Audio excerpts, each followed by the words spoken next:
اللہ بروز محشر قیامت کے دن اگر ہم میں سے آپ نے ایک ایک کو تنہائی میں بلایا اور تنہائی میں بلانے کے بعد یہ کہا اے میرے بندے تم نے راتوں کی تنہائیوں میں اور راتوں کی خلوتوں کے اندر جو نافرمانیاں کی تھی، جو گناہ کیے تھے، ہم نے اپنے فرشتوں کے ذریعے سے اس کی ویڈیو تیار کروائی تھی، مووی تیار کرائی تھی، کیا اس کو ڈسپلے پہ دکھا دیا جائے؟ کیا تم اس بات کو پسند کرتے ہو اس کو دکھا دیں، یا پھر اس کے بدلے تم جہنم میں جانا پسند کرو گے؟ تو پیارے اللہ ہم میں سے کوئی مائی کا لال ایسا نہیں ہے کہ اللہ جو اس کو ڈسپلے کروانا پسند کرے، سب کہیں گے اللہ نانا پیارے اللہ مت کیجیے ایسا، ہم جہنم میں کوئلہ بن جائیں گے، ہم جل کر خاک ہونا پسند کریں گے۔ لیکن اگر آپ نے دکھا دیا، پیاری ماں دیکھے گی اور کہے گی ہائے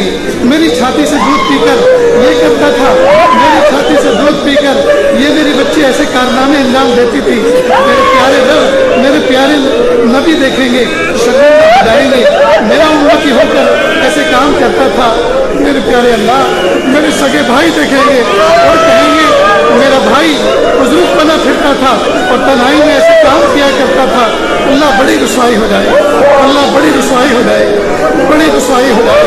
اللہ ہم تو دنیا میں چار بندوں کے سامنے کی رسوائی کو برداشت نہیں کر سکتے، قیامت کے دن میدان محشر کی رسوائی کو کیسے برداشت کریں گے؟ اللہ جی بچا لیجیے،